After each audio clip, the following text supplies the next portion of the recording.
Welcome back. In today's session, we are going to discuss on fatigue of metals. What is fatigue? A fatigue is nothing but a failure which causes at a stress lower than that required to cause it fracture. It is estimated that 90% of the material failure is due to fatigue. So it causes due to repeated loading in which the maximum stress is well below the strength of the material. So fatigue failure appears like brittle like even in ductile materials and is caused by the repeated formation of the small cracks. So fatigue is characterized by means of SN curve, as tensile test is characterized by load elongation curve or stress strain diagram. Okay, so fatigue is characterized by SN curve by plotting stress, the stress amplitude sigma A of the load cycle versus the number of cycles to failure. So the stress which is calculated along the y-axis can be different types of stress. It may be sigma max, that is maximum stress, sigma minimum, amplitude of stress, range of stress, like that. Okay, so it depends on different types of the materials, what type of data we require, we can calculate the SN curve. You can see these diagrams, the fatigue fracture surfaces are like beach marks. Okay, you can see the beach marks when the waves comes on the shore and go back, you can see the beach marks, how it will be like that. Similarly, you can see the beach marks obtained on the surface of the materials. Okay, so you can see this number of rings. Okay, you can see small lines. Okay, these lines are the number of cycles that the material has endured before failure. Okay, it shows like the number of cycles, okay, the materials has endured before it being failed. Okay, right. So so one more diagram is shown. So it is, see how the unidirectional bending takes place on a particular direction. Okay, only the beach marks are obtained only one directions. Okay, so in this diagram, so these are the fatigue fracture surface. Okay, we will see one by one. In the left hand side, you can see a shaft, okay, where the fatigue failure doesn't occur. Okay, that is there is no stress concentration. As to what is stress concentration? If a notch, if a small notch is present or a sharp corner is present on the surface, okay, then the stress will be concentrated more on that particular point. Okay, because of this the fatigue failure is predominant on that particular point. Okay, the main important factor which influence the fatigue is the notch. Okay, notch or the stress concentration. Okay, so we have to avoid the sharp corner or sharp points, okay, on the surface of the material. So you can see the first diagram where we have no stress concentration, the surface is smooth. Okay, so you can see the number of cycles is more. Okay, you can see mild stress concentration where the corners are rounded. Okay, the sharp corners are rounded. Okay, so the stress concentration is mild in this case. Severe stress concentration, you can see a sharp corner or edge where the fatigue failure is more predominant at this particular type of structure. Okay, these are the examples with high nominal stresses. Okay, so high stresses influence the fatigue, whereas the low stresses reduce the fatigue failure. Okay, regardless of the sharp corner or edges. Okay, right. You can see this with at low nominal stress what happens at low nominal stress. Okay, at a stress concentration as a component which has no stress concentration, see there are number of lines. Okay, beach marks or lines, or we call it as a striations. Okay, so because the material has endured large number of cycles before failure because of low nominal stress and no stress concentration. Okay, you can see the second diagram, which is a mild stress concentration when compared to the high nominal stress and the low nominal stress. You can see more number of striations are there or beach marks is there, which indicates that the material has endured large number of cycles before failure. Okay, similarly a severe stress concentration, even though material has having a sharp corner and a severe concentration, but at low nominal stress the material will sustain somewhat longer life than compared to high nominal stress and a severe stress concentration. Okay, this is what we can infer from this graph. With this basic knowledge, we will see more on fatigue. Okay, so you can see the typical fracture surface. You can see these are the striations or the beach marks, okay, which showing beach marks. Most component in machines and engines fail by fatigue and not by excessive static loading. Okay, most of the structures are machines and engines failed by fatigue and not by excessive loading. Okay, so these two diagrams indicates both same diagram with different magnification. You can see in the left hand side, you can see it is in 500 magnification, whereas the second diagram, this point is expanded and it is shown to indicate the beach marks. You can see these are the beach marks or striations, right? So this diagrams show you a clear picture on the previous diagram. Okay, now fatigue. So fatigue failure occurs in the structures that experience the variable loads, that is called as a cyclic load. Okay, it's a tension, compression like that. This type of loading is very common. For example, rotating shaft and pistons or wave impact on oil rings causes a cyclic load or a variable loads, and vibrations can also cause quite large high frequency variable loads. Okay, so the waves that impact offshore oil rings have a frequency of about 0.1 hertz, while vibrations can have frequencies of 100 hertz or higher. The frequency of the cyclic variable load is not very important. The fatigue life is the so we can characterize the fatigue life by calculating the number of cycles. The fatigue life is the number of load cycles that will cause failure. So the fatigue life can vary between the few thousand or hundreds of millions of cycle with longer lives at lower loads. So fatigue failure is due to the nucleation and growth of fatigue cracks. So the crack grows by small amount of each cycle, producing characteristic fatigue striations on the fracture surface. So you can see this fracture surface at highest magnification. We have seen that and before 2 slides. The rate of crack growth can be estimated by assuming that one striation is formed with every load cycle. That's what I told you earlier. So the striations are the number of striations or the number of beach marks indicates that it is the material has endured large number of cycles, okay, due to fatigue. So one striations is formed with every load cycle, that is one complete cycle. Tension, compression will give you a one striation. So these images are taken from the aluminum alloy forging which failed by fatigue after some time in service, what we have discussed in the previous slide. So many structures are designed with a fatigue life of about 10 million cycles, although it is possible to improve this. Okay, so that we can see if you see a fan, okay, a fan has a shaft, it continuously rotates, it continuously it is in operation day and night for 24 hours. Okay, so even though it won't fail because it is designed in such a way that it can endure more number of cycles, that is maximum of 10 million cycles and above. Okay, but if it is continuously running, so in order to avoid the damages to a human being, okay, it is equipped with some other elements, electrical elements which will fail, okay, before the shaft fails, like condenser and the bearing, etc. Okay, so if a car piston operates about 3000 times a minute at 70 miles in an hour on the motorway, you may be interested to calculate how many miles you can drive before the fatigue may be a problem. Okay, you can imagine how the fatigue failure is caused. It induces large number of cycles, not 1 or 2 cycles, more than 10 million cycles before it starts to initiate the crack. Okay, it won't fail immediately. The fatigue failures are insidious in nature, they occurs without any warning. Okay, so this is very important aspect which an engineer has to look. So the beach marks can develop with the amplitude of cyclic variable load changes. The beach mark therefore record the history of the component service. Okay, if you cut a wood plant tree, okay, if you cut a old tree, you can see lot of circles on the surface of the cut surface.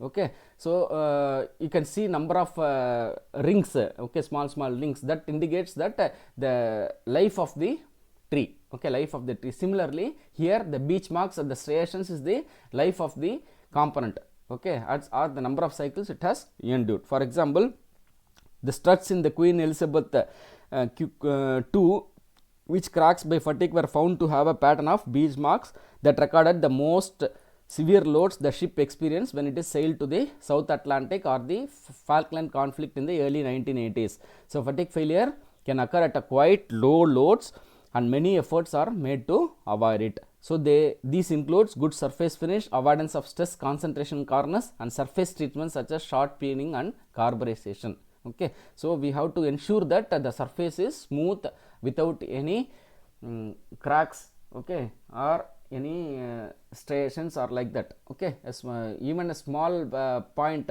okay, small pit, okay, can cause a stress concentration more on the surface. So we have to avoid this. So fatigue failure can occurs at quite low loads, okay, that already we have discussed. So you can see this is the method of analyzing the fatigue testing. Okay, so you can see the samples which we have to prepare before it is subjected to fatigue loading. You can see it's a rotary bending fatigue testing sample.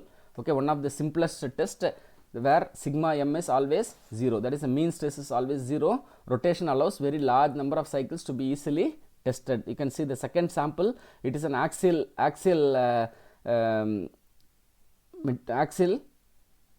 shaft.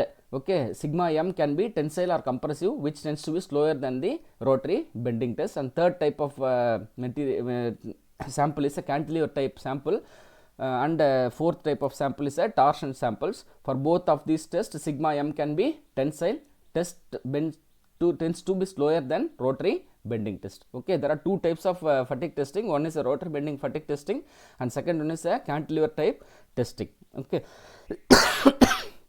Right. So in fatigue testing, it is important to avoid the stress concentration. The sample or the component what you are preparing, you should be ensured that it is having a very smooth surface. The changes in the section of all the test pieces are reduced so as to minimize the effect. So specimens are then polished to a mirror finish to ensure that the specimens are as identical as is possible. You can see these two types of machines, fatigue testing machines. The left hand side machine shows the rotary bending fatigue type machine, and the second right hand side machine shows the cantilever type fatigue testing machine. Okay, so this test strain diagram is characterized by means of a SN curve. Already I told you there are two general types of SN curve. Okay, the first one is the SN curve for a steel material, okay, steel and titanium material, and second diagram illustrates the stress strain diagram of a aluminum and copper, that is non-ferrous materials. Okay, you can see here in the left hand side. Okay, so at 10 power 3 cycles, you can see the stress value, that is the stress of the material is at higher. Okay, where stress is taken along the y axis, and number of cycles, generally the number of cycles is taken in the log scale, that is more than 10 power 3 cycles. Okay, it goes on like this, 10 power 3, 10 power 5 up to 10 power 9 like that. Okay, so at 10 power 3 cycles, you can see the stress level is higher. As the stress goes on, as the number of cycles, see, number of cycles is very less. At higher stress level, the number of cycles is 10 power 3 only. As the stress level is reduced, you can see the number of cycles to failure is increased to 10 power 6, 10 power 9, 10 power 7 and 10 power 9 like that at a particular point. Okay, at a particular point, for example 10 power 7 cycles for steel and titanium material, you can see the material the stress level is constant. Okay, you can see the fatigue, the line goes parallel to the x axis, that initiates that the fatigue limit is reached. Okay, below this stress, that is a fatigue limit, this limit is called as a fatigue limit or endurance limit, below which the material will endure number of cycles without failure, because this stress, the fatigue limit stress is unable to initiate the fatigue crack. Okay, so fatigue failure will not takes place below this limit. Okay, that limit is very important in the materials design. Okay, when we are designing a material, this fatigue limit is very important, like a factor of safety. Okay, this fatigue limit or endurance limit is very important. Okay, so the materials are designed by keeping this in mind, the fatigue limit. Okay, fatigue limit is the limit at which the material will endure, below which the material will endure number of cycles without failure. So the materials are designed above this limit. Okay, right. Then coming to the next stress strain cycle, that is for aluminum and copper, you cannot see a definite fatigue limit. You cannot see a definite fatigue limit because they are softer materials.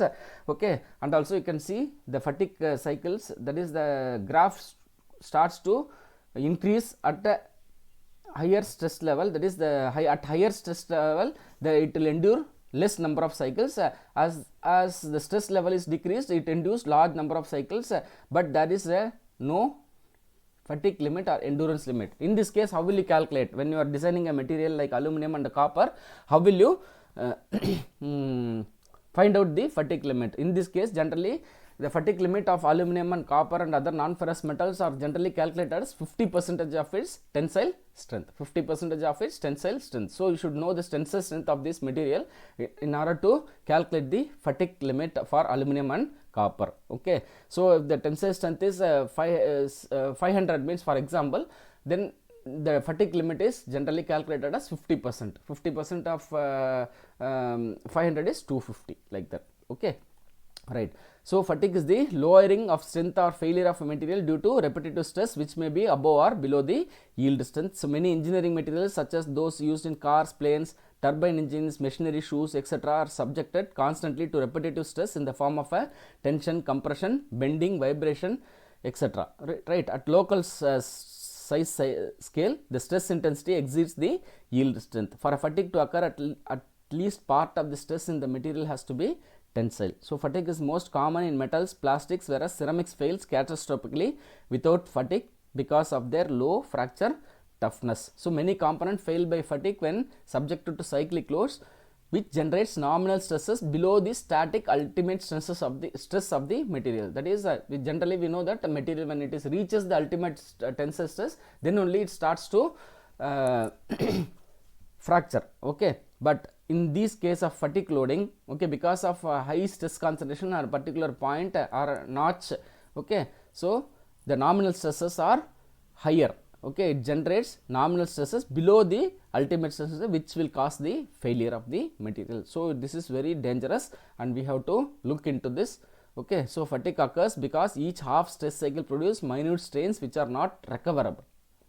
When these minute strains are added up, they produce local plastic strains which are sufficient to cause submicroscopic cracks. So these small cracks act as a stress intensifier, so that the local stress in the region of the crack can exceed the stress to propagate the crack. So the crack grows often over a longer period until the cross section area is lowered below the limit to support a stress that can cause catastrophic failure. Okay, so the presence of the notch or other stress intensifier can act as a starting point for the process of fatigue. So fatigue has 3 stages. Okay, so they are classified into 3 stages. First stage is a crack initiation, second stage is a crack propagation, and third stage is a sudden fracture of the material. Okay, these are the 3 stages of fatigue. First, a small crack is initiated or nucleates at the surface and can include scratches, pits, sharp corners due to poor design or manufactures, and also the inclusions, the grain boundaries or dislocation concentrations are also cause for the fatigue crack initiation. Secondly, the crack gradually propagates as the load continues to cycle. Okay, then thirdly, a sudden fracture of the material without warning when the remaining cross section of the material is too small to support the apply load. Okay, so fatigue failure is dangerous. Okay, so all the 90% of service failures are occurred due to fatigue. Okay, so it is insider, it occurs without any warning. These are the characteristics of fatigue which you have to keep in mind. Okay, you can see you can identify the fatigue failures easily. Okay, by you can see the surface, by seeing the surface itself you can see the material failed by yield, failed by plastic deformation or fatigue, like that. Okay, the fracture surface near the origin is usually smooth. The surface becomes rougher as the crack increases in size. So microscopic and macroscopic examination reveal a beach mark pattern and striation. Beach marks pattern indicate that the load is changed during service or the load is intermittent. Striations are on much finer scales and show the position of the crack tip after the each cycle. Okay, you can see the initiation stage, how you can see the beach marks. Okay, so and also the propagation stage also will have a larger scale of beach marks. Okay, and you can see that at the bottom you can see a catastrophic rupture. Okay, you can see the surface which has some rock like structures. Okay, when we cut a rock, okay, how the structure will be similar to the structure, we can see the catastrophic rupture surface, which is illustrated clearly in the right hand side. Okay, the most important fatigue data is taken by SN curve. Already we have discussed this one. So this is the pictorial representation of a rotary bending fatigue type machine. Okay, you can see it is having an electric motor, okay, prime mover, electric motor or a prime mover to run the machine. Okay, it is connected with a main shaft, okay, with the bearings, and we have a revolution counter to count the number of cycles to failure. And the right hand side you can see there is a chuck to load the component specimen. You can see there is specimen is shown in the right hand side, that is loaded here, okay, in between the two collets, and there is a lever which is attached with the bearing in order to load the samples. Okay, you know that you have to clearly note that there should be some sufficient load. Okay, if you are not putting that load, the material will continuously rotate without failure. That is the endurance limit. You should know the endurance limit. Okay, so you have to create a stress, okay, up to that point, after which the material will starts to fail. So you have to initiate the fatigue failure by applying the load, okay, or the stress, okay, how much it requires to start failure. Okay, that is the endurance limit stress load. We have to keep it on the right hand side. Okay, so this is the SN curve. You can see the SN curve. The results of fatigue tests are presented based on SN curve. At a nominal stress equal to the ultimate stress, the component will fail after the half cycle. At a nominal stress below the yield strength, the number of cycles to failure is relatively large but still finite. Okay, that is what is shown here. The iron based material, there is a nominal stress below which fatigue does not occur during normal lifetimes, the endurance limit which is used as a design parameter. Okay, you can see this is a graph which illustrates graph which illustrates the applied stress versus number of cycles, or SN curve. We can tell it as SN curve for tool steel and aluminum alloy. Okay, you can see in the tool steel we can find out a definite endurance limit, whereas in the aluminum alloy it goes on decreasing. Okay, number of cycles goes on increasing with the stress level decreasing. Okay, so right, so fatigue limit, how will, for some materials such as steels and titanium alloy, the SN curve becomes horizontal when the stress amplitude is decreased to a certain level. This stress level is called as a fatigue limit or endurance limit, which is typically 35 to 60% of the tensile strength for steels. In some materials, including steels, the endurance limit is approximately half the tensile strength, which is given by endurance limit ratio is equal to endurance limit divided by tensile strength, that is 0.5. So with this we will stop our discussion for today. The remaining fatigue topics can be discussed in further classes. Thank you for your listening.